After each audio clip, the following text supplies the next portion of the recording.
1, 2, mic test. Magandang umaga po. Magandang umaga po. Okay.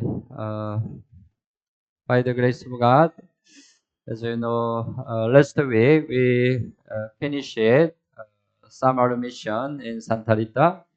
Sa biyaya po ng Diyos, gaya po ng inyong nalalaman, nung nakarang linggo po ay matagumpay na naisagawa yung Bible seminar doon po sa Santa Rita, Samar. By the grace of God, this time many people attended the Bible seminar. Sa biyaya po ng Diyos, maraming tao po yung dumalo ng Bible seminar. And also the last day, by the works of the Holy Spirit, God allowed many newly saved. At sa huling araw po, sa pagkilos ng banal na Espiritu Santo, maraming tao po yung nagkaroon ng kaligtasan. And then that's why from today, they will also start gathering. Kaya mula ngayong araw po, sila po ay magsisimula ng pagtitipon. Anyway, through this mission, not only me but also our mission team in Capital Church could experience great works of God. Ganyan pa man sa pamamagitan ng mission na ito, hindi lamang po ako, kundi maging yung mission team ng Cavite Church ay dumanas ng dakilang biyaya mula sa Diyos. And then we really received the amazing grace of God. At talagang tumanggap po kami ng dakilang biyaya mula sa Diyos. So please continue pray for the new mission branch in Santa Rita, Samar. Kaya patuloy po nating ipanalangin yung bagong mission branch doon sa Santa Rita, Samar. So that they can continue the gathering. Upang makapagpatuloy po sila sa pagtitipon. Okay po. Bago po tayo magsimula, malalangin po tayo. Mahal namin, Ama, na mahabagin at magpapala, salamat po sa pagligtas amin mula sa kasalanan at pagkawasak. Salamat po sa pagkabay sa aming Christian life hanggang ngayon. Salamat po sa pagbigay mo sa amin ng dakilang pagkakataon na mag-aral ng salita ng Diyos. Hinihiling po namin na buksan mo ang aming puso at tainga sa salita ng Diyos. Naway maunawan namin ang salita ng Diyos sa pamamagitan ng tulong ng Banal na Espiritu. Pakiusap, maunawan namin ang kalooban ng Diyos sa pamamagitan ng salita ng Diyos. Mula sa simula hanggang sa matapos, kami ay nagtitiwala lamang sa iyong habag at biyaya. Ito po ang aming dalangin sa pangalan ni Jesus. Amen. Okay po, buksan mo ang Biblia, Galatians chapter 5. Galatians chapter 5, 22. 22 and 23.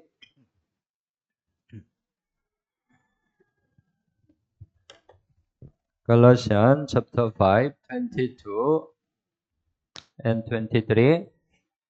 Okay po. Basahin po natin ng sabay-sabay. Subalit ang bunga ng Espiritu ay pag-ibig, kagalakan, kapayapaan, pagtiyatsaga, kagandahang loob, kabutihan, katapatan, kaamuan, at pagpipigil sa sarili. Laban sa mga ito ay walang kautusan. Let's remind, right? This year, our slogan, fruitful life. Muli po nating alalahanin na sa taong ito yung ating pong slogan ay fruitful life. So we have to bear the fruit of evangelism. Kaya dapat na magbunga tayo ng bunga ng evangelism. And then, we have to bear the fruit of the Spirit. At kailangan nating magbunga ng bunga ng Espiritu. So now, we are learning the fruit of the Spirit. Kaya ngayon po tayo ay nag-aaral ng bunga ng Espiritu. Last time we already learned, right? The fruit of love. Nakaraan pinag-aralan na po natin yung bunga ng pag-ibig. Fruit of joy. Bunga ng kagalakan. Fruit of peace. Bunga ng kapayapaan. So today, we think about the fruit of long suffering. Kaya ngayon po pag-isipan natin yung bunga ng pagtitiyaga. Pagtitiyaga. Okay po. pag-isipan natin ng pagtitiyaga. Una, dapat nating malaman na ang Diyos ay mapagtiis ang Diyos. Dahil sa pagtitiis ng Panginoon, tayo ay makatanggap ng kaligtasan. Tama po ba? Buksan mo ang Biblia, Ikalawang Pedro chapter 3, verse 9.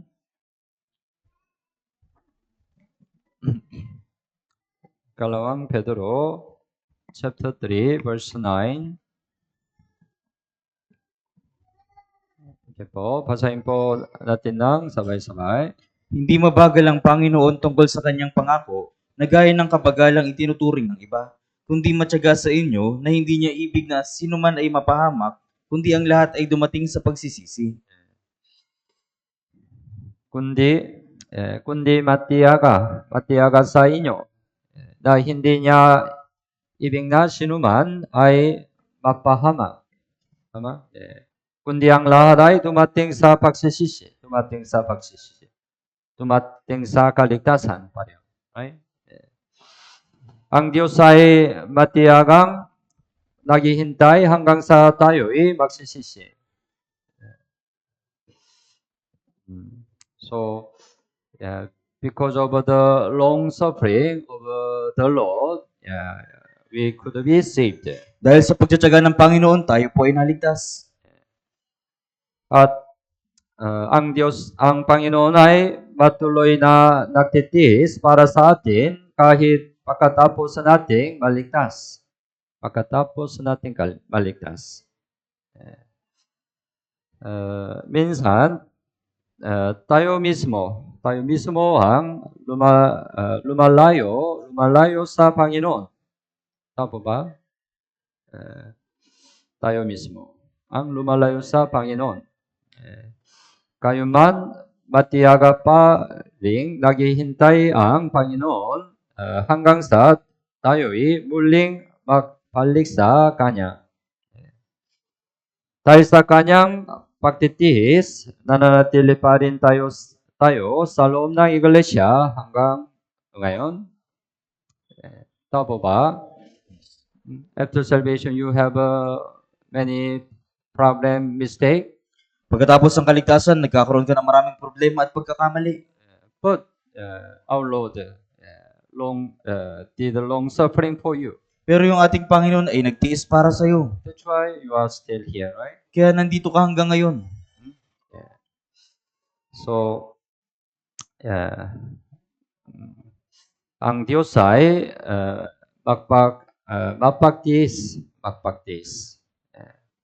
para sa ating kaligtasan at para sa ating Christian life. At pangalawa, dapat makita ang pagtitiis sa ating Christian life. So after salvation, we have to bear the fruit of long suffering. Kaya pagkatapos ng kaligtasan, dapat na magbunga tayo ng bunga ng It's pagtsatsaga. really important in our Christian life. Ito po ay talagang mahalaga sa ating buhay Kristiyano. 1 Corinthians chapter 13 says about the love. Yung unang Korinto chapter 13 po, sinasabi yung tungkol sa pag-ibig. It defines what's the love. Ipinapaliwanag po nito kung ano ang pag-ibig. What's the first definition of love? Ano po yung unang kahulugan ng pag-ibig? Ano po? Okay po, buksan mo ang Biblia, unang Korinto chapter 13. Unang Korinto chapter 13 verse 4.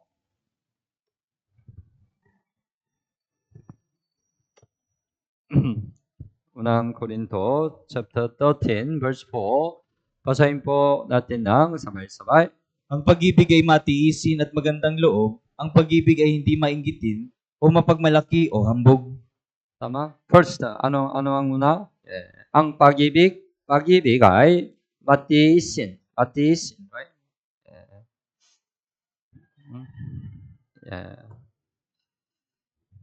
So, without long suffering, right? Actually, we cannot really love. Kung wala po ang pagtitiis, sa katunayan, hindi natin magagawang umibig. Halimbawa, tinitiis ng mga magulang ang kanilang mga anak dahil mahal nila ang mga ito. Tama ba? Here, there are children. You have parents, right? Dito po may mga bata at merong mga magulang. Minsan ang mga anak ay nagiging pasaway at rebelde at nagdudulot ng problema. Tama ba? Your parents sometimes you experience? Mga magulang, minsan nararanasan nyo po. Tama ba? Huh? You don't experience? Hindi nyo po naranasan? Your children sometimes make many problems, right? Minsan, gumagawa ng maraming gulo yung mga anak nyo. Kayuman, ang mga magulang ay nagtitiis hanggang sa huli, right? Hanggang sa huli. Because they still love their children. Dahil iniibig nila yung kanilang mga anak. So, without the long suffering, right? We cannot really love other. Kaya kung wala yung pagtsatsaga, hindi natin magagawang ibigin ng ibang tao. That's why the first start of the love is a long suffering. Kaya yung pasimula ng pag-ibig ay ang pagtsatsaga. Pag-isipan natin na ano ang dahilan kung bakit kailangan natin ang pagtitiis. Ano ang dahilan? Buksan mo ang Biblia, James chapter 5. Santiago chapter 5. James chapter 5, verse 7. 7 hanggang 11. 7 hanggang 11. James chapter 5, 7 hanggang 11. Ito. Basahin po natin ng sabay-sabay. Kaya maging matyaga kayo mga kapatid hanggang sa pagdating ng Panginoon. Hinihintay na magsasaka ang mahalagang bunga ng lupa na siya'y nagtitiis para dito hanggang sa ito'y tumanggap ng una at huling ulan. Maging matyaga rin kayo, patatagin ninyo ang inyong mga puso sapagkat ang pagdating ng Panginoon ay malapit na. Mga kapatid, huwag kayong magbulong-bulungan laban sa isa't isa upang huwag kayong mahatulan. Tingnan ninyo, ang hukom ay nakatayo sa harapan ng mga pintuan. Mga kapatid, kunin ninyong halimbawa ng pagtitiis at ng pagtsatsaga ang mga propeta na nagsalita ng pangalan ng Panginoon. Tunay na tinatawag nating mapapalad ang mga nagtitiis. Naririnig ninyo ang tungkol sa pagtitiis ni Job at inyong nakita ang layunin ng Panginoon kung paanong ang Panginoon ay puno ng pagkahabag at pagkamaawain. Verse 7, right? Kaya, maging matigaya kayo. Maging matigaya kayo, mga kapatid. Hanggang sa pagdating ng Panginoon. Hanggang sa pagdating ng Panginoon. Verse 8 also, sapagkat ang pagdating ng Panginoon ay malapit na. Malapit na. Sapagkat malapit na ang araw ng pagdating ng Panginoon. That's why we need a long suffering. We need a long suffering. Kaya kailangan natin ng pagtsatsaga. Habang lalo pang nalalapad ang pagdating ng Panginoon, dumarami rin ang mga pagsubok at kahirapan. Tama ba? At mas hayak ang mga gawa ng Diablo sa mga huling araw. Our time, right? Tama? There are great works of Satan. Merong malaking paggawa ni Satanas. Sa ganitong panahon, lalo nating kailangan ng pagtitiis. Kaya rin sa marathon, habang mapalapit sa finish line ay mas nagiging mahirap. Kaya mas kailangan ng pagtitiis. You know the marathon race? Alam niyo po ba yung takbuhan? Marathon race?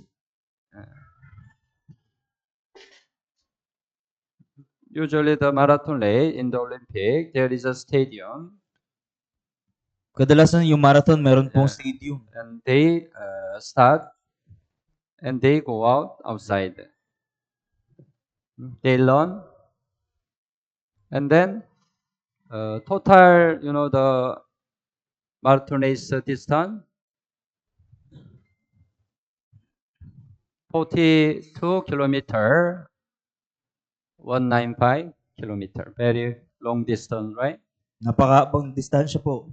And then there is a half turning point. At meron pong meron the turning point half of this distance. at sa kalagitnaan po ng distansyang ito, meron pong likuan, turning point. And then they return to stadium again. At sila ay muling babalik doon sa stadium. That's why, but they have to learn. As if you learn what you have experience the race 100-meter race. Naranasan niyo na po ba yung 100-meter na race? You try your best, very fast, right? Sinusubukan mo yung mga kaya mo. But they learn this distance almost the same speed. Pero sila po ay tumatakbo sa takbuing ito ng may isang bilis It's lamang. very difficult, right? Ito po ay napakahirap. Pagoda na. That's why when return, maybe here they suffer very difficulty. Kaya sa pagbalik marahil pagdating dito, sila ay dumaranas na ng matinding That's why hirap. even the marathon athlete, they say, while I have one race, I have a heart to give up so many times. Kaya sinasabi ng mga atleta na kahit habang sila ay tumatakbo, meron silang puso na sumuko na. Especially, I cannot run anymore. Hindi ko na kayang tumakbo pa. I will give up. Susuko na ako. But endure. Pero And nagtitiis. again, I want to give up. At ulit, gusto ko nang sumuko. But endure. Pero nagtitiis. Marami. But, right? They continue learn until the end. Pero sila ay patuloy na tumatakbo hanggang sa huli. Especially when they almost arrive at the stadium, they almost no more strength. Lalong higit, kapag papalapit na sila sa stadium, nawawala na sila ng lakas. But they endure. Pero sila ay nagtitiis. Then finally they finish the line. Right? At sa katapusan, sila ay dumarating sa finish line. Maybe we are here now, right? Jesus' second coming is really near. Yung ikalawang pagdating ni Jesus ay napakalapit na. Our remaining days, not so much. Hindi na po marami yung natitira nating mga araw. That's why we have to endure more. Kaya Right? kailangan nating higit na magtiis. Because Jesus' second coming is near. Dahil yung pagdating ni Jesus ay napakalapit na. Let's suppose one marathon racer give up here. Ipagpalagay natin na isang mananakbo, sumuko dito. Don't finish the line. Hindi na niya tinapos yung takbuhin. It's really terrible, right? Ito po ay talagang Let's suppose you have kept your faith until today, halimbawa po, napanatili mo yung pananampalataya mo hanggang ngayong araw. but you are stumbled tomorrow. At ikaw ay natisod kinabukasan. You gave your Christian life tomorrow. Sumuko ka sa buhay Kristiyano mo But bukas. the day after tomorrow, Jesus come again. Pero yung araw pagkatapos ng bukas, si Jesus ay muling dumating. You should meet this situation, right? Dapat na hindi ka sa ganung kalagayan. That's why, as Jesus' second coming is near, we have to more endure. Kaya gaya ng nalalapit na ikalawang pagdating ni Jesus, dapat na higit tayong magtiis. Kahit maraming pagsubok at kahirapan, kailangan pa rin nating manatiling nakakabit sa iglesia hanggang sa huli. Okay po? Hanggang sa huli. Unang Juan chapter 2, 28. Unang Juan chapter 2, 28.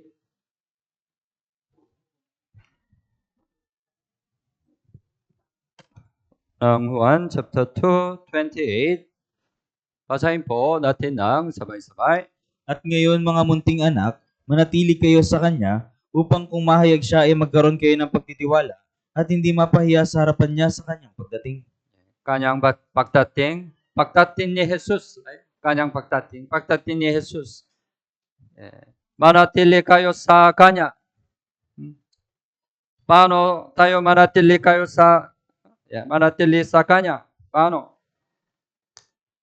We have to abide in the church, right? Kailangan nating manatili sa church. Because the church is the body of Christ. Dahil yung church ay katawan ni Kristo.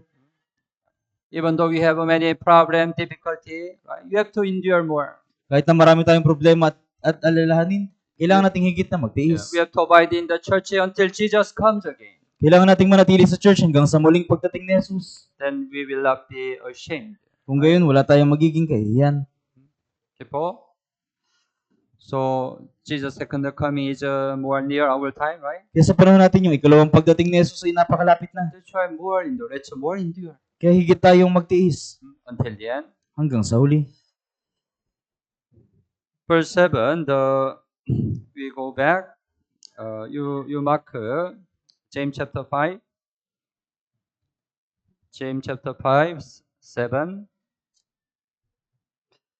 James chapter 5, 7. You mark here. Kaya maging matiyagal kayo, mga kapatid, hanggang sa pagdating ng Panginoon. Hinihintay ng magsasaka ang mahalagang bunga ng lupa na siya ay nagtitiis para dito hanggang sa ito ay tumanggap ng una at huling ulan. The farmer in the field, right? He needed to endure a lot of time until he get the fruit. Yung magsasaka sa sakahan, kailangan niya maghintay ng mahabang panahon para sa unang bunga. But the farmer can endure by expecting the fruit, right? Pero yung magsasaka, ay nagagawa niyang maghintay, magtiis para sa bunga. Dahil sa pagtitiis, nakakaroon tayo ng mabubuting bunga. Mabubuting bunga. That's why we have to endure more, right? Kaya kailangan nating higit na magtiis. This year we set the slogan, Fruitful Life. Sa taong ito, tayo po ay nagtakda ng slogan na Fruitful Life. So we have to bear much fruit. Kaya kailangan nating magbunga ng marami. Pero ang mga bunga na ating anihin ngayon taon ay hindi rin agad darating. Hindi rin agad darating. We have to keep in mind. Kailangan nating isipin, tandaan. Don't expect to get the fruit immediately. Huwag mong asahan na agad ka makakuha ng bunga. Without long suffering, we cannot expect any fruit. Kung walang pagtsatsaga, wala tayong aasahang bunga. Ang bunga ng evangelism ay ibibigay din sa pamamagitan ng mahabang pagtitis. Mahabang pagtitis. Kailangan. Hindi agad ibinigay ng Diyos ang kanyang biyaya, kundi sa pamamagitan ng kanyang mahabang pagtitis. Buksan mo ang Biblia, Isaiah chapter 30.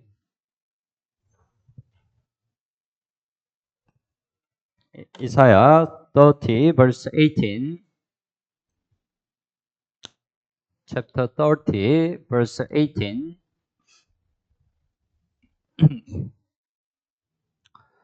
Okay po, basahin po natin ng sabay-sabay. Kaya't naghihintay ang Panginoon na maging mapagbiyaya sa inyo, kaya't siya'y babangon upang magpakita ng habag sa inyo. Sapagkat ang Panginoon ay Diyos ng katarungan, mapapalad ang lahat na naghihintay sa Kanya. Naghihintay ang Panginoon na maging mapagbiyaya sa inyo. Okay? At mapapalad ang lahat na naghihintay sa Kanya. Dahil ibinibigay ng Diyos ang Kanyang biyaya sa pamamagitan ng mahabang paghihintay, kailangan din nating magtiis at maghintay upang matanggap ang Kanyang biyaya.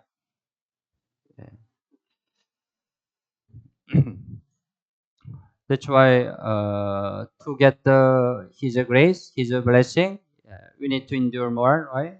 Kaya upang makuha yung Kanyang biyaya at pagpapala, kailangan nating higit na magtiis. Sa pamamagitan ng pagtitiis, matatanggap natin ang mga pangako ng Diyos. Pangako ng Diyos. Buksan mo ang Biblia, Hebreo chapter 10. Hebreo chapter 10, verse 36.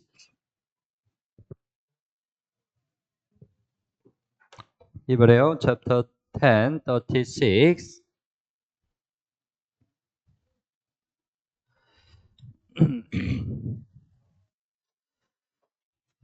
Okay po, basahin po natin ng sabay-sabay. Sapagkat kailangan ninyo ng pagtitiis upang kapag inyong nagampanan ng kalooban ng Diyos, ay tanggapin ninyo ang pangako.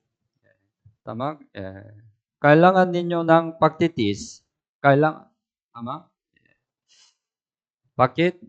Upang kapag inyong nagampanan ng kalooban ng Diyos, ay tanggapin ninyo ang pangako.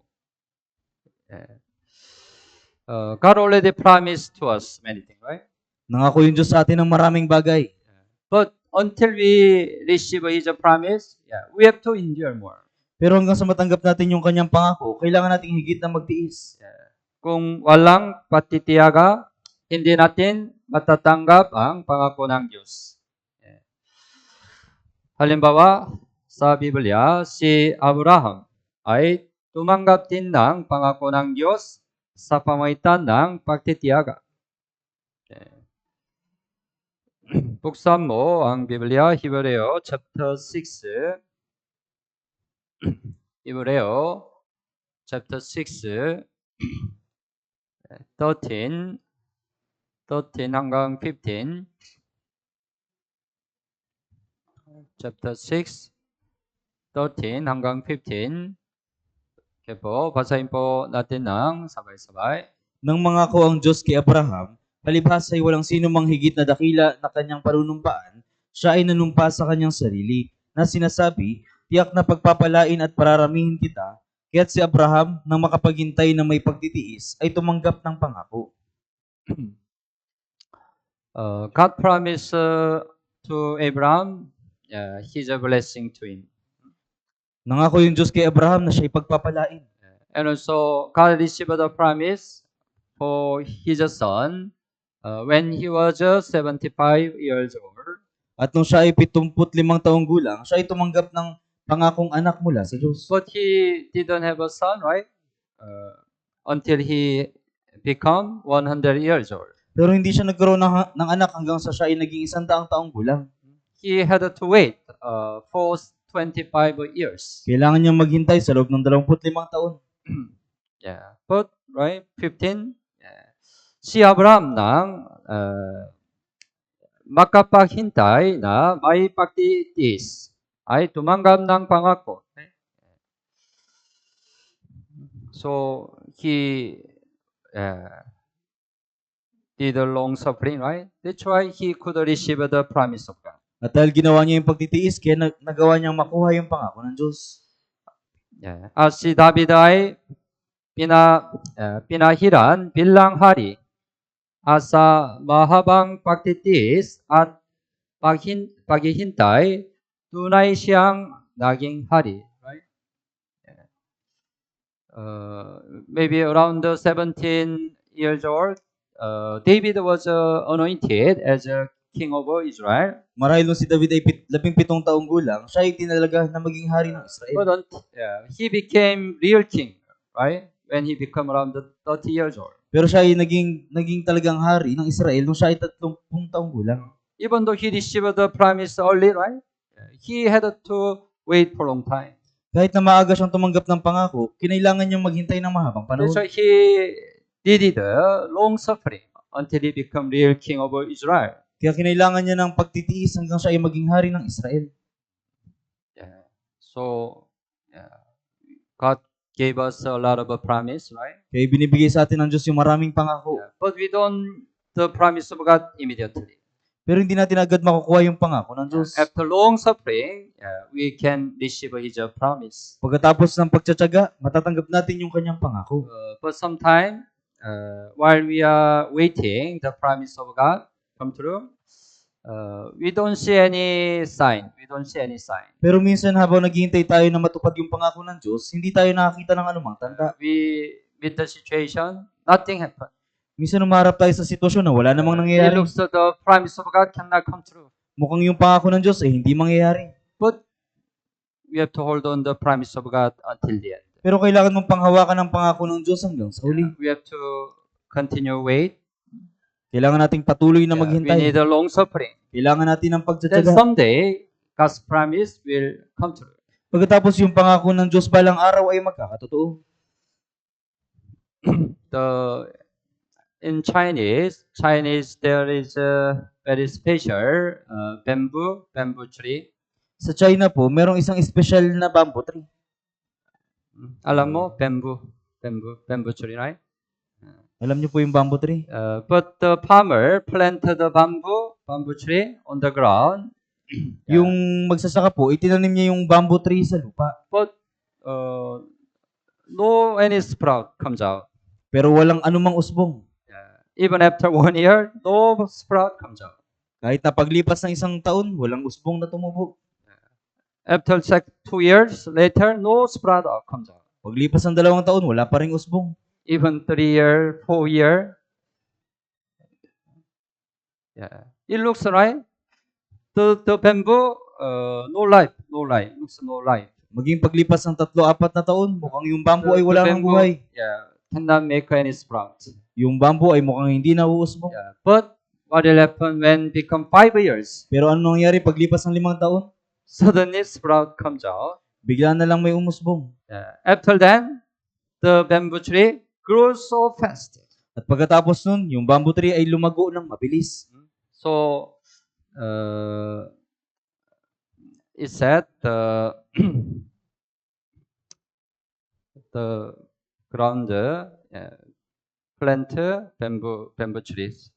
Sa lupa po itinanim yung bamboo. But after 5 years, the sprout comes out. Pero paglipas ng 5 taon, lumabas yung Then usbong. it suddenly grows so fast. At bigla na lang ito'y lumago ng mabilis. That's why some bamboo tree for 6 weeks, it grow almost 15 meter.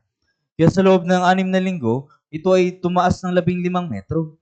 Have you ever seen any tree grow for 6 weeks? Just 1.5 month, grow 15 meter? Nakita na po ba kayo ng anumang puno na sa loob lang ng 1.5 linggo? Wala. 1.5 buwan ay tumubo ng 15 metro? Wala. But that's why farmer wait almost 5 years. Pero yung magsasaka ay naghintay sa loob ng 5 taon. Right? Kailangan long suffering. Kailangan ng pagtitiis. But after 5 years, it comes out, grows so fast. Pero paglipas ng 5 taon, ito ay mabilis na lumago. It looks like nothing happened, right? For 5 years. Mukhang walang nangyari sa loob ng 5 taon. But God's time come, His promise come true. Pero pag dumating yung oras ng Diyos, yung kanyang pangako ay mangyayari. It looks like nothing happened, but on the ground, what happened? It make root, strong root. Mukhang sa loob ng 5 taon, mukhang walang nangyayari, pero ito ay gumagawa ng matitibay That's na why ugat. it's a pastor for 6 weeks, 50 meter, the bamboo tree can stand.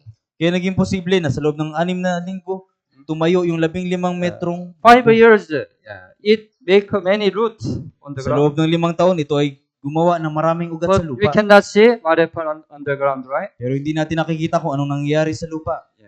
God promised, but our side, nothing happened. Yung Diyos ay nangako, pero sa panig natin, walang nangyayari. Maybe God will not accomplish His promise, Marahil hindi natutuparin ng Diyos yung kanyang pangako. right? But it doesn't mean God does not do anything. Pero hindi ibig sabihin na walang ginagawa ang Diyos. God still does His work, Ginagawa pa rin ng Diyos yung kanyang gawain. even though we cannot see, right? Kahit na hindi natin That's nakikita. why when God's time come, His promise come true. Kaya pag dumating yung oras ng Diyos, yung kanyang pangako ay mangyayari. But until His promise come true, we need a long suffering. Pero hanggang sa matupad yung kanyang pangako, kailangan natin ng pagtsatsaga. Don't give up. Don't give up. Huwag kang sumuko. Naintindihan niyo po? Kailangan long suffering. Kailangan po ng pagtsatsaga. At sa pamamagitan ng pagtitiis, tayo ay nahuhubog. Nahuhubog at nagiging ganap. Balikan natin James chapter 5:11. Santiago chapter 5 verse 11. James chapter 5:11. Tunay na tinatawag nating mapapalada ang mga nagtitis. Narinig ninyo ang tungkol sa pagtitis ni Job. Ang tungkol sa pagtitis ni Job. Narinig ninyo, tama? Inyong nakitang layunin ng Panginoon kung paano ang Panginoon ay puno ng pagkahabag at pagkamaawain. Si Job ay tumaan sa napakaraming paghihirap. Ako ba? Maybe nobody compare his affliction with him, right? Marahil walang sino man yung maikukumpara sa pagdurusa niya. One day all his possession disappeared. Isang araw lahat ng pagmamayari niya ay nawala. One day his 10 children died. Sa isang araw, yung 10 niyang anak ay namatay. He had a great disease, right? Nagkaroon siya ng matinding sakit. His wife blamed him, Sinisi siya, criticized him. pinuna siya ng kanyang asawa. It's a real great affliction. Ito ay talagang matinding kapigatian. Ngunit sa pamagitan ng pagtitiis ay siya ay nahubog. Tama? That's why after he suffered the great affliction, what was his testimony? Kaya pagtapos niya dumaan na sa matinding kapigatian, ano yung kanyang naging patotoo? Buksan mo ang Biblia, Job chapter 23. Job 23, verse 10. Job chapter 23 verse 10. 23, verse 10.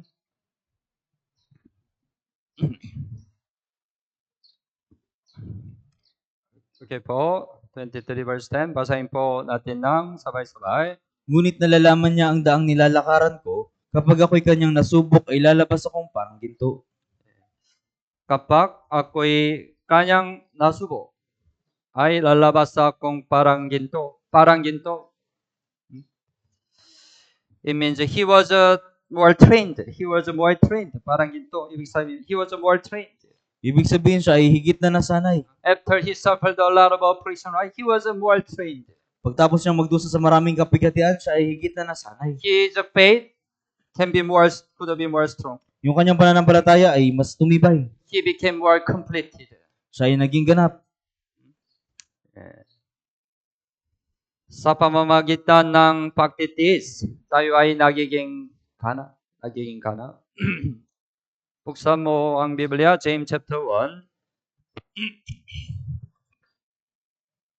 James chapter 1 verse 4. Santiago chapter 1 verse 4. James chapter 1 verse 4. Basahin po natin ng sabay-sabay. At inyong hayaan na malubos ng pagtitiis ang gawa nito upang kayo'y maging sakdal at ganap na walang anumang kakulangan. Inyong hayaan na malubos ng pagtitiis ang gawa nito. Bakit? Upang kayo'y maging sakdal at ganap sa pamagitan ng pagtitiis. Kung hindi tayo magtitiis sa gitna ng mga paghihirap, wala tayong makakamtang bunga, wala tayong matutunan, at wala ring pagtubok na magaganap sa atin. Ang Diyos ay may layunin kung bakit niya hinahayaan tayong dumaan sa matinding pagsubok. Sometimes some brothers and sisters, they have a very difficult work in some workplace. Minsan, may mga brothers at sisters na meron silang mahirap na trabaho sa kanilang pinagtatrabahuhan. Then they don't endure. Pagkatapos, hindi sila makapagtiis. And then they easily give up.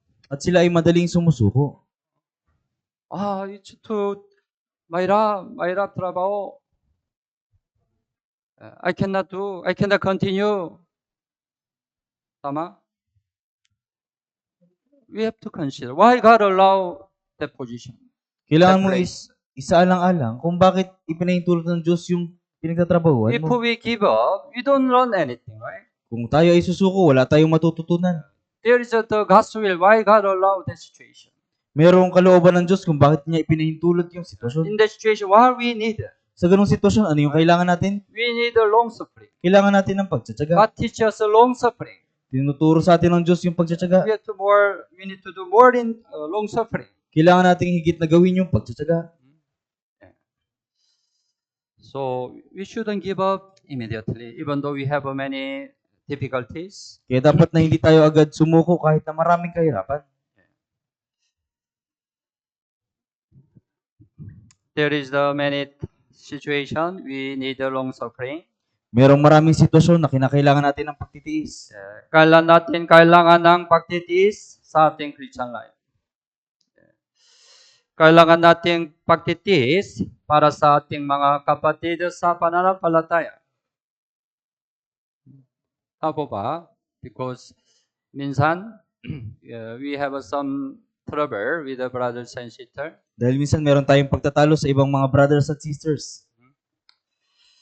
Kailangan nating pagtiis sa lahat ng tao. Lahat ng tao. Hindi lamang sa mga taong mabuti sa atin, kundi maging sa mga hindi mabuti sa atin. Kailangan nating magtiis. Okay po? It's easy some brethren who always give a favor to me. We can easily endure. Madaling pagtiisan yung mga kapatid na laging gumagawa ng pabor para sa atin. Madali, right? But there are some brethren who make trouble you. Pero may mga kapatid na laging Then when they make some trouble, you are not easy to endure, right? At kapag dinala ka sa gulo, hindi madaling magtiis. We have to endure for all the brothers and sisters. Kailangan mo makipagtiis sa lahat ng mga brothers at sisters. Buksan mo ang Biblia, unang Thessalonica chapter 5.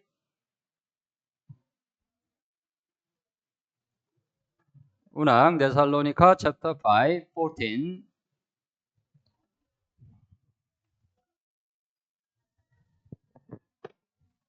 Chapter 5, 14. Basahin po natin ang sabay-sabay.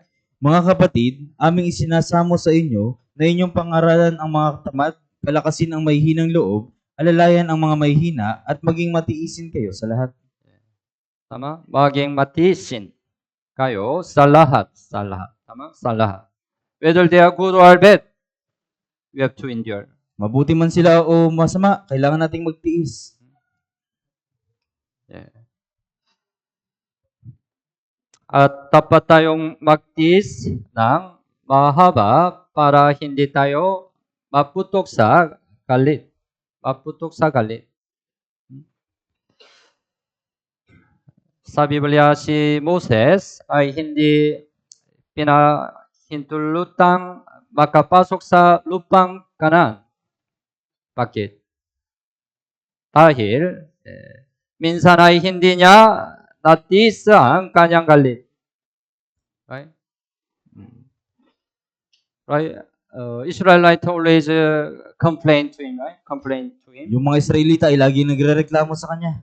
But he endured for a long time. Pero siya ay nagtiis sa mahabang panahon. But one time, he had a mistake, right? Pero isang beses siya ay nagkaroon ng He pagkakamali. couldn't endure. He expressed his anger to them. Hindi niya na natiis at nagpakita na siya ng galit sa kanila. Because of this reason, right, he couldn't enter the Canaan, the land of a promise. Dahil sa kasalanan ito, hindi siya nakapasok doon sa Kanaan na lupang pangako. Yeah. Hindi tayo dapat magpakita ng galit kaninuman. Buksan mo ang Biblia, James chapter 1. Santiago chapter 1.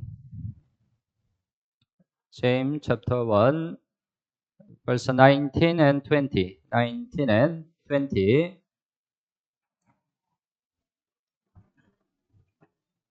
19 and 20. Okay po, basahin po natin ng sabay-sabay. Unawain ninyo ito, minamahal kong mga kapatid, ang bawat tao ay dapat na maging mabilis sa pakikinig, marahan sa pagsasalita, mabagal sa pagkagalit, sapagkat ang galit ng tao ay hindi gumagawa ng katwiran ng Diyos. Verse 19, right? Mabagal sa pagkagalit. 20, sapagkat ang galit ng tao ay hindi gumagawa ng katuwiran ng Diyos. Yeah. How to endure anger? Paano magtiis sa galit? Ang bawat tao ay, verse 19, right? Ang bawat tao ay dapat na maging mabilis sa pakikinig, marahan sa pagsasalita. But minsan, we are difficult to listen. Pero minsan listening. nahihirapan tayo sa pakikinig. Before we listening, we want to speak first, right? Bago tayo makinig, gusto nating magsalita muna. Tapo ba? Especially when you have anger, you are not easy to wait listening until the end, right? Lalo higit, kapag galit ka na, hindi madali sa'yo na maghintay sa pakikinig. That's why when you have some anger, try to close mouth. Kaya kapag ikaw ay galit, subukan mong isarado yung bibig mo. Put the tape. Maglagay ka ng tape. And try to listen muna. At subukan mo munang makinig. Then your anger will come down. Pagkatapos, yung galit mo ay bababa. You will not express your anger. At hindi ka magpapakita ng galit. Especially, it shouldn't happen in church. Lalong higit, dapat na hindi ito mangyari sa church. We shouldn't express anger to any brothers and sisters. Dapat na hindi tayo magpakita ng anumang galit sa mga brothers at sisters. Kailangan long suffering. Kailangan ng pagtitiis. Bakit hindi tayo makapagtitiis sa ating mga kapatid sa pananampalataya? Anong dahilan? Dahil sa kakulungan ng pag-ibig. Kakulungan ng pag-ibig. Right? Kung may pag-ibig tayo sa ating mga kapatid, makakagaya nating magtiis. We learn, right? Parents can endure children. Natutunan natin na yung mga magulang kaya nilang magtiis sa anak. Because parents love their children. Right? Dahil iniibig ng mga magulang yung kanilang anak. Buksan mo ang Biblia, Efeso chapter 4.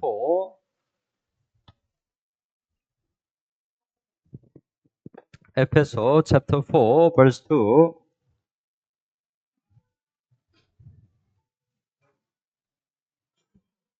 Efeso chapter 4, 2, verse 2. Okay po. Basahin po natin ng sabay-sabay. Na may lubos na kapakumbabaan at kaamuan, may pagtsatsaga na magparaya sa isa't isa sa pag-ibig. May pagtitiyaga na magpalaya sa isa't isa sa pag-ibig. Right? So, without long suffering, right? We cannot also forgive one another. Kaya kung wala yung pagtsatsaga, hindi nating magagawang magpatawad. So, last time we learned, right? We can express love by forgiveness.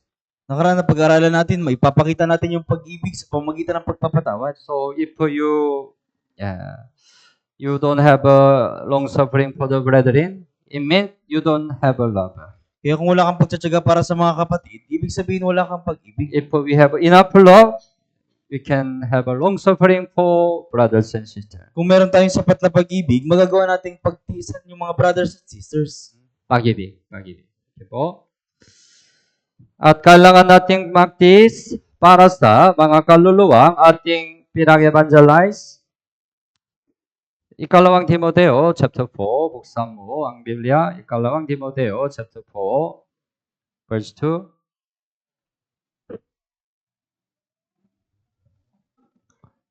Ikalawang Timoteo, chapter 4, verse 2. Also, basahin po natin ng sabay-sabay. Ipangaral mo ang salita, magsikap ka sa kapanahunan at sa di kapanahunan, magtuwid ka, manaway ka, mangaral ka na may buong pagtsatsaga at pagtuturo. Ipangaral mo ang salita. Ipangaral mo ang ebanghelyo. Tama? Pareho? Anong kailangan? mangaral ka na may buong pagtitiyaga at pagtuturo. Kailangan pagtitiyaga, long suffering. Right? 예. minsan maaaring hindi magandang ugali o pagtugon ng mga taong hindi pa naliligtas. Minsan maaaring magkasakit sila sa atin. Tapo ba? 예. Ngunit kailangan nating magtiis upang may pangaral natin ang Ebanghelyo. Sometimes maybe you experience, you try to evangelize some people. Minsan marahil nararanasan nyo na nag-evangelize kayo ng mga tao. Then they of course they don't have a heart to listen to the Bible seminar.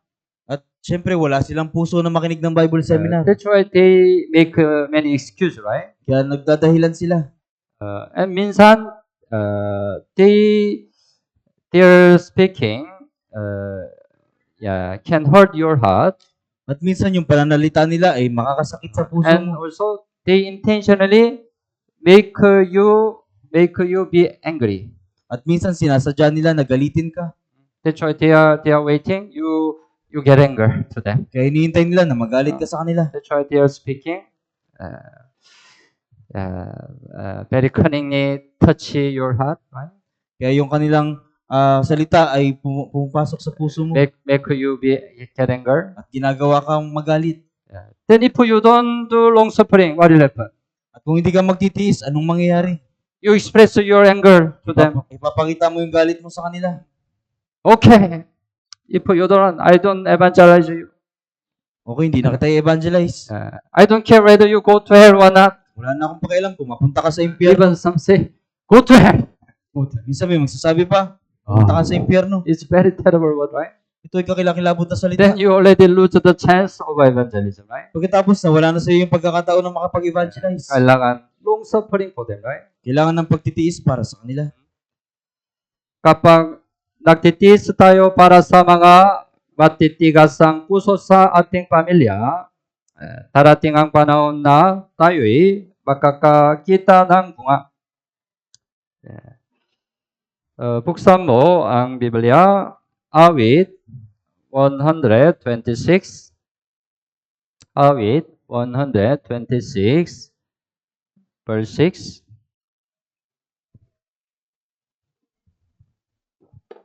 Awit 126, verse 6.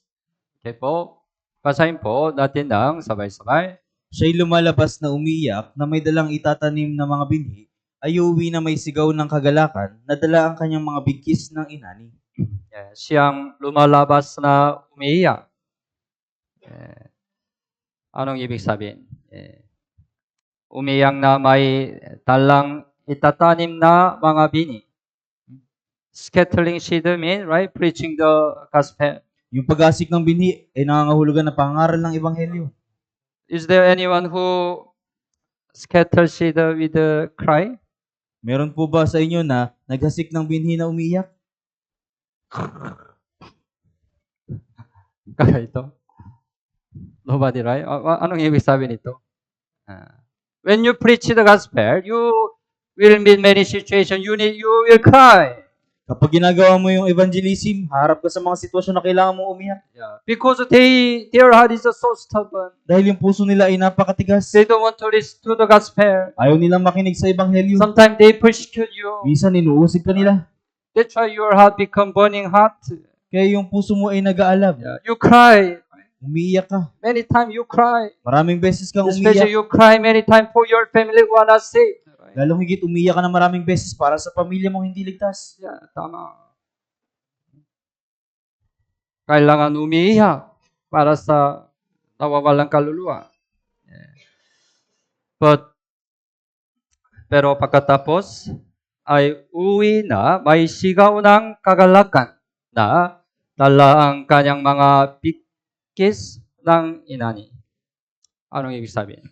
Finally, you can save them, right? At sa katapusan, maililigtas mo sila. means you need a long suffering for them, right? Ibig sabihin, kailangan mo ng pagtsatsaga para sa kanila. If you continue long suffering, someday you can evangelize them, right? Kung patuloy ka magtitiis para sa kanila, balang araw ma-evangelize mo sila. So don't lose hope, don't give up. Kaya huwag kang mawala ng pag-asa, huwag kang sumuko. You just need a long suffering for them. Kailangan mo lang ng pagtitiis para sa kanila. Continue preach the gospel to them. At patuloy mong ipangaral ang ebanghelyo sa kanila. So we need a long suffering for the lost soul Kaya kailangan ng pagtsatsaga para sa mga ligaw na kaluluwa. to evangelize them. Para ma-evangelize sila. Yeah. How can we do long suffering? Paano natin magagawa yung pagtsatsaga? Ang taong may pag-asa. Ang taong may pag-asa ang siya makapagtitiis hanggang sa huli. Pag-asa. Kailangan pag-asa. Buksan mo ang Biblia, unang Thessalonica chapter 1. Unang Thessalonica chapter 1, 3.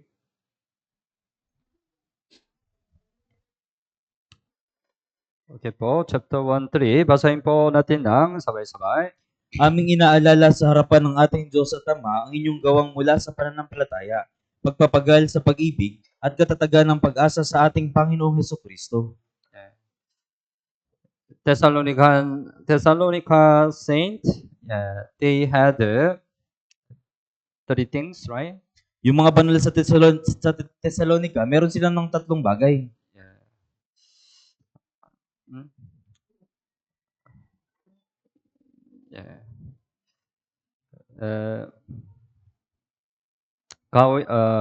Gawang mula sa pananampalataya at pagpapagal sa pag-ibig at katatagan ng pag-asa. Katatagan ng pag-asa. Okay? Pagtitiis ng pag-asa. Tama?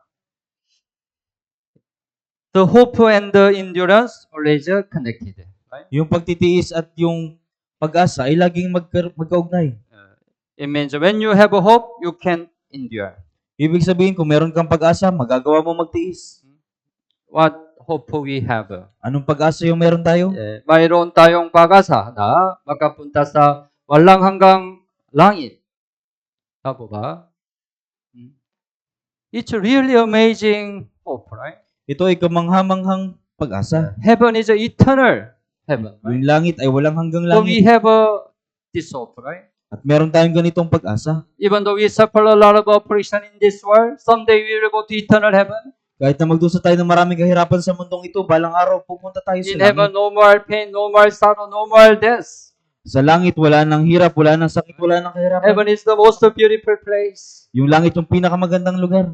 We can be with our Lord forever and ever. Makakatagpo natin yung ating Panginoon magpakailanman. There is only love in heaven. Meron lamang pag-ibig sa langit. We have this hope, right? Meron po tayong ganitong pag-asa. If we have this hope, right, we can endure whatever happen in this world. Kung meron tayong ganitong pag-asa, magagawa nating magtiis anumang mangyari sa mundong ito. Kaya natin matiis at magtaanan ang mga sakit at hirap sa mundong ito. Dahil ang mga paghihirap dito sa mundo ay pamandalian lamang at agad ding lilipas. Tama? Agad lilipas.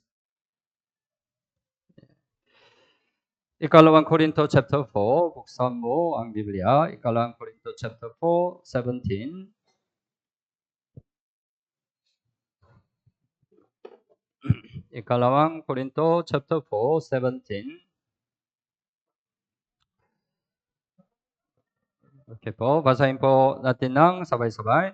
Sapagkat aniyahanda tayo nitong magaan at panandaliang kapighatian para sa walang hanggan at di masukat na kaluwalhatian. May kapighatian sa mundong ito, right? Maraming kapighatian sa mundong ito, tama po ba? But anong kapighatian sa mundong ito? Sinabi ng Biblia. Panandaliang kapighatian. Tama? Panandaliang kapighatian, right? Temporary. Whatever oppression we have in this world, it's a temporary, right? Ano mang kahirapan yung meron tayo sa mundong ito ay panandalian lang. It will pass by someday. Ito ay lilipas din balang araw. But ano ang kaluwalhatian? Walang hanggan at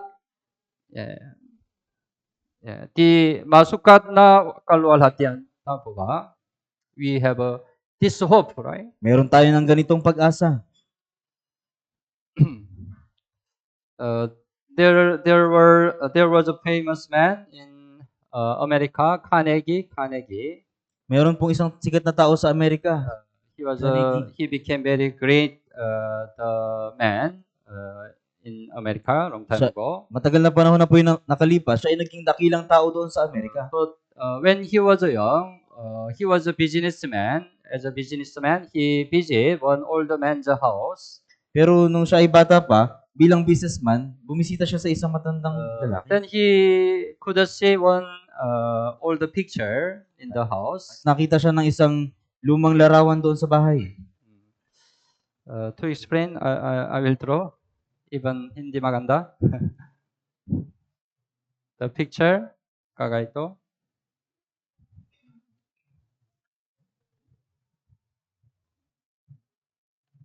Meron dagat.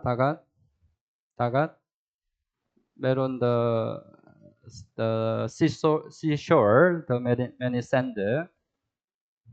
Naintindihan po? Madali? Naintindihan? Yeah. But here, meron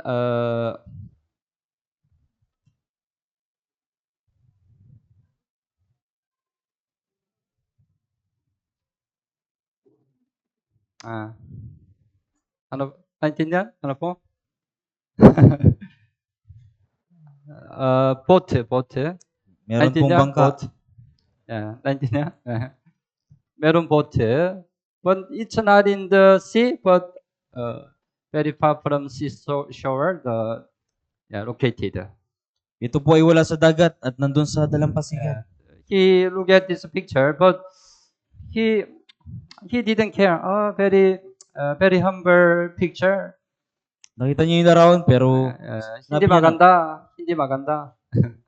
And then he said, but he has a question. Why the picture? The boat is not in the sea, but very far from the sea. Why outside here? Pero meron siyang katanungan, bakit yung bangka ay wala sa dagat at malayo doon sa tubig? He complained the picture. Nagreklamo siya doon sa picture. Hindi maganda. Yeah, but later he saw one message, one letter under the boat. At sa ilalim ng bangka, merong isang sulat. It is written here. High tide comes. Dumarating yung high tide. You know high tide? Ano ang high tide? In the sea? High tide. High tide po. Low tide, meron low tide, the seawater goes out. Kapag low tide po, nawawala yung tubig, bumababa. Anong mangyayari? High tide. Seawater come here, right? Yung tubig po ay umabot dito. This time I went to the Samaras, Santa Rita. Our place very far from sea. Nakaraan po pumunta ako sa Santa Rita, Samar, yung lugar po namin malayo sa dagat. But I heard some brethren come to here by boat. Pero yung iba nating mga kapatiran ay dumating doon na gamit yung bangka. That's why I wonder, how they come by boat? Walang dagat dito. Kaya nagulat ako paano sila nakapunta dahil wala namang dagat doon. Then I heard, in high tide they can come. Kapag high tide sila ay nakakapunta. Pareho, right? Naintindihan? Yeah. But it gave a great impression to his heart. Pero ito ay nagbigay ng matinding in this situation, no hope the boat. Sa ganitong sitwasyon, walang pag-asa yung bangka. But surely high tide comes. Right? Pero siguradong darating yung high tide. Our life, pareho. We can be like this boat, right? Pareho po sa ating buhay. Pwede tayong We maging meet tulad the ng situation, bangka. we don't have any hope. Marahil harap tayo sa mga sitwasyon na wala No tayong hope, right? pag-asa. But high tide comes in Pero our life. darating yung high tide sa ating buhay. Tama. We can have a hope, whatever situation we are. Magkakaroon tayo ng pag-asa sa anumang sitwasyon tayo naroon. High tide comes to us. Dahil yung high tide ay darating sa atin. The important thing, don't lose hope. Yung mahalagang bagay, huwag kang mawalan ng If you pag-asa. have a hope, you can endure until the end. Kung meron kang pag-asa, magawa mong magtiis. Po? At sa pag-iisip sa Panginoon, nakakaroon tayo ng lakas para magtiis. Pag-iisip sa Panginoon. Ipinakita ng Panginoon ang halimbawa ng matiyagang pagtitiis. Tama? Unang Timoteo chapter 1, buksan mo ang Biblia. Unang Timoteo chapter 1:16.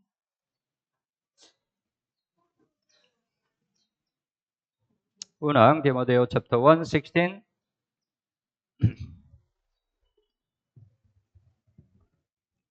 Okay po, basahin po natin ng sabay-sabay.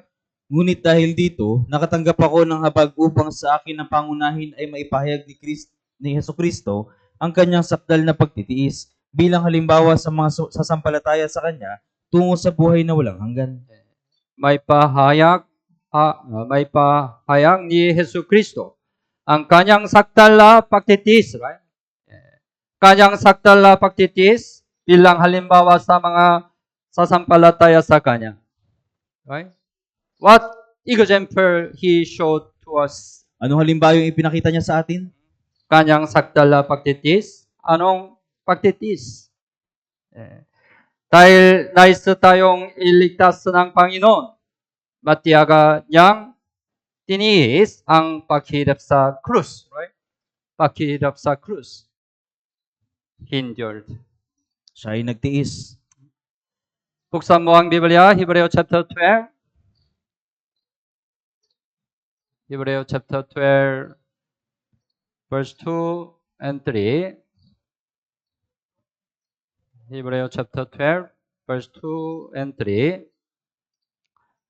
Okay po, basahin po natin ng sabay-sabay. Pagmasdan natin si Jesus na siyang nagtatag at nagpasakdal ng ating pananampalataya, na dahil sa kagalakang inilagay sa kanyang harapan ay tiniis niya ang krus, hindi inalintana ang kahihiyan, at siya'y umupo sa kanan ng trono ng Diyos. Isaalang-alang ninyo siya na nagtiis ng gayong pagsalungat ng mga makasalanan laban sa kanyang sarili, upang kayo huwag manghina o manlupaypay. Verse 2, right? Pangmasdan natin si Jesus na siyang nagtatag at nagpasakdal ng ating pananampalataya. Na dahil sa kagalakang inilagay sa kanyang harapan ay tinis. Tinis niya ang krus, right? Tinis niya ang krus. What was his joy? Ano yung kanyang kagalakan? He wanted to save us from sin, right? Nais niyang iligtas tayo mula sa kasalanan. It was his joy, right? Ito yung kanyang For kagalakan. his joy, he endured the cross. Para sa kanyang kagalakan, tiniis niya ang krus. He showed the example to us. Ipinakita niya yung halimbawa sa atin.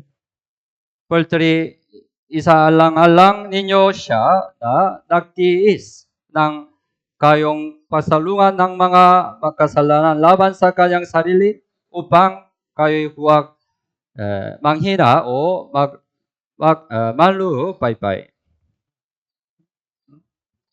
Isalang-alang ninyo siya na nagtiis. Right? Walang anumang paghihiram natin ang may kukumpara sa paghihiram ng Panginoon Jesus.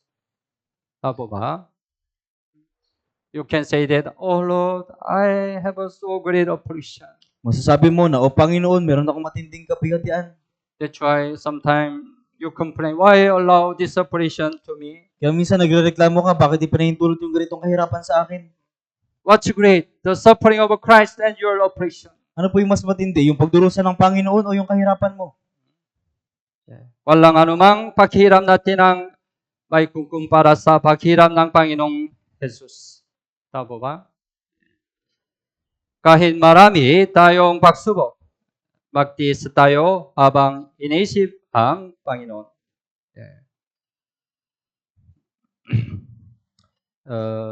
Long time ago, when I was a youth time, in Korea there is a military service. The man has a military service. Matagal na panahon na po yung nakalipas nung ako ay kabataan pa. Sa Korea po ay sa mga kalalakihan, merong military service. I had experience the military service. Naranasan ko po training. yung training sa military But service. the last course of the training was in very hot summer season, walking road outside for long distance. At yung pinakahuling course ng training ay sa matinding kainitan ng summer, kailangan naming maglakad doon sa labas. Minsan you see the training the training center here, the police training. Minsan nakikita niyo po ba yung mga nagti-training ng mga pulis? Maybe it's longer than almost as I remember 15 or 20 kilometer. We have to walk daytime outside the summer season. Sa habang 15 kilometro, kailangan namin maglakad sa umaga sa katirikan ng araw. But not just the simple body, but we have to carry very heavy bag. Hindi lamang yung and aming the gun. hindi lamang yung aming katawan, kundi kailangan din naming magbitbit ng sobrang bigat na bag at ng isang peking baril. It's very heavy, very heavy. Ito po ay So even napakabigat. it's difficult to carry very short distance. Kaya kahit sa maikling distansya, ito po ay mahirap nang bitbitin. But we have to walk until the end. Pero kailangan naming maglakad hanggang sa huli. Then I really suffer difficulty. Talagang nagdusa ako ng kahirapan. Very hard, all sweat. Sobrang init, Already pinagpapawisan ako. pagod na, become very weary. No Pagod more na. strength. Wala na akong lakas. Then because at that time I already got the salvation. Dahil sa panahon yun, nagkaroon ako ng kaligtasan. I could remind Jesus Christ. Naalala ko si Jesucristo. This difficulty cannot compare with the suffering of Christ. Yung kahirapan kong ito ay hindi maikukumpara sa pagdurusa ni Jesus. Tama. That's why when I think of Jesus Christ at that time, I could have a strength more. Kaya habang iniisip ko ang Panginoong Jesus sa oras na ito, sa oras na iyon, nagkakaroon ako ng lakas. I can endure. Nagagawa kong magtiyaga. That's why I could finish all the training. Kaya nagawa kong matapos yung buong training.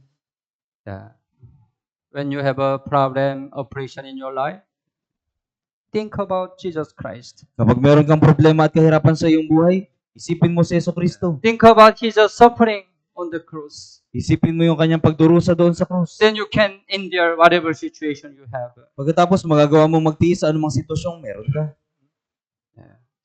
As we learn, our Christian life is like a marathon. Gaya ng pinag-aaralan natin, yung ating buhay Kristiyano ay parang marathon. It's not short race. Hindi ito maikling takbuhan. It's a very long race. Ito ay talagang mahabang That's why takbuhin. we really need a long suffering. Kaya talagang kailangan natin ng pagtitiis. And we have to finish this race until our Lord comes again. At kailangan nating tapusin yung takbuhin ito hanggang sa muling pagdating ng ating Panginoon. So, this year, let's bear more fruit of long suffering. Kaya sa taong ito, higit tayong bunga ng pagtitiis, pagtsatsaga.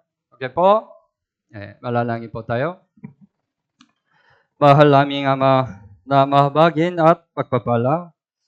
Salamat po sa pagligtas sa amin mula sa kasalanan at pagkawasak. Salamat po sa pagbigay mo sa amin ng dakilang pagkakataon na mag-aral ang salita ng Diyos. Salamat po sa maunawaan ang kalooban ng Diyos sa pamamagitan ng salita ng Diyos. Hinihiling po namin na sundin natin ang salitang natutunan natin ngayon.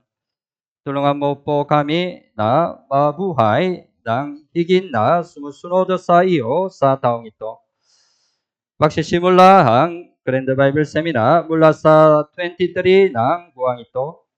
Sa pamamagitan ng Bible Seminar na ito, naway maligtas ang maraming nawawalang kaluluwa at kami ay makapagbigay ng kaluwalhatian sa Diyos. Ito po ang aming dalangin sa pangalan ni Jesus. Amen.